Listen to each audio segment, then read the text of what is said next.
Hey guys, what's going on? Jada Reporter coming at you once again. This is a pretty late night I'm doing this, and I was gonna put it off to the morning, but per the request of my homeboy E. Dixon, I'm doing this vid right now.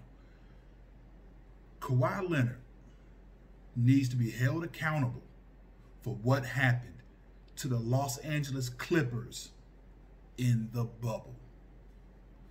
He should have taken a leadership role with this team, one that holds teammates accountable, and it starts all the way back when the bubble first started, when Lou Williams left, and I even made a video stating he cost him the 1 seed, and I even said in that video that the Clippers need this 1 seed way more than the Lakers do.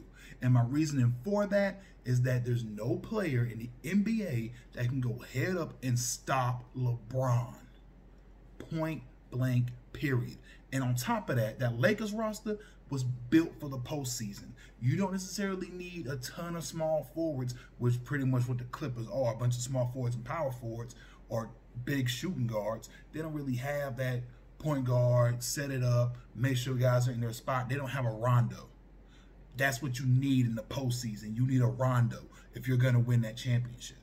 That's something that people tend to forget that Kawhi Leonard always kind of had when he won titles. He had the point guard to help him win that, i.e. a Tony Parker. Or, let's see, how about Kyle Lowry, who took a team that took Boston the distance, took them 7. If I'm not mistaken, I think that was a 3-1 lead as well. But when you're up 3-1, there's so many things that play in your favor. You can get comfortable. So you're playing a little more loose. Not to mention you had leads. Multiple.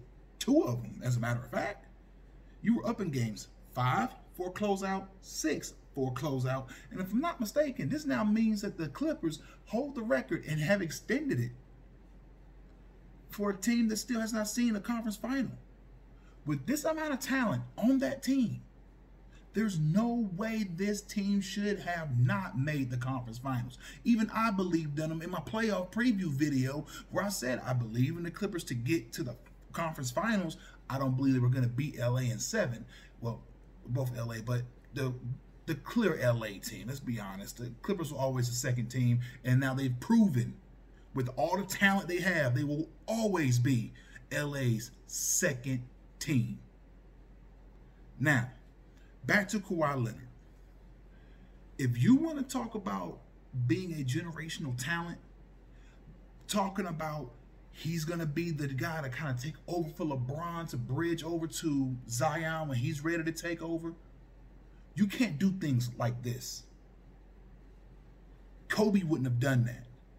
MJ wouldn't have done that. I would have said Kevin Durant, but he did do that. Which is yet another guy who I would have gotten on how to have a channel out earlier as well, but that's beside the point.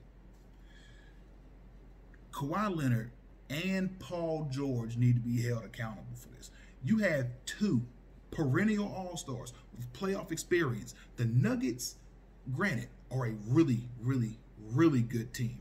I said it in conversations with people that if anyone from the Western Conference seeded 1 through 7 made the finals, it would not shock me.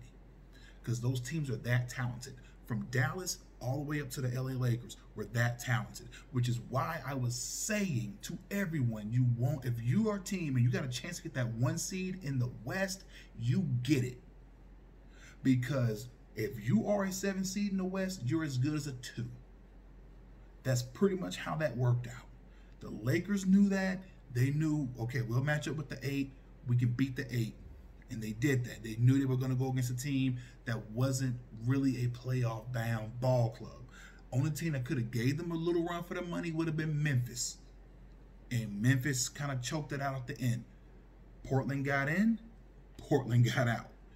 And then you run against a small Houston team, which is why I said the Clippers really needed that matchup way more than LA Lakers did. The Lakers, I believe, could have still made the NBA Finals being as a 2 seed. That's how they're built. They're built to play small. They're built to play big. And it's because of the skill set that their bigs possess. Even though I don't have much love for JaVale McGee's game, he's rangy, he's active, and you need that at the center position. You got someone like Dwight Howard, who's big, he can take up space, he's a shot blocker, he's a contender, and he gives you another offensive option when it's needed. And then, of course, Anthony Davis, who was basically a point guard until he was 17 years old.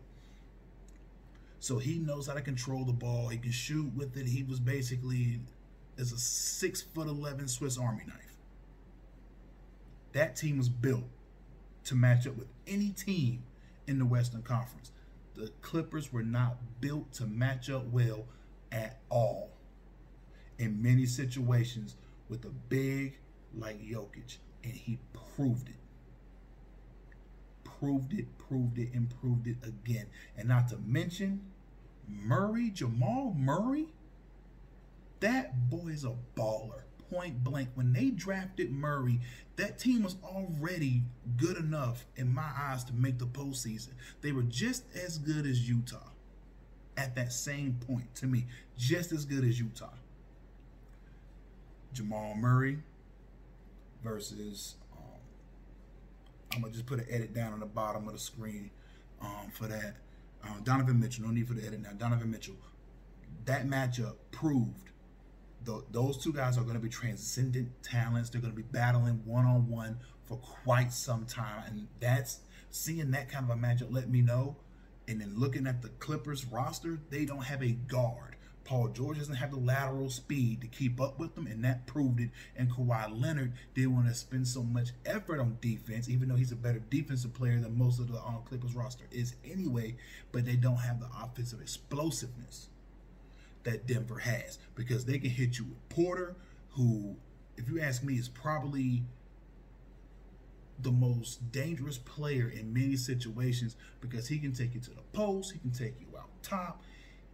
He's an unpolished Carmelo Anthony when you really look at his game, and that's what makes this extremely scary, is that they already have superstars or rising stars, and then you throwing that into the mix.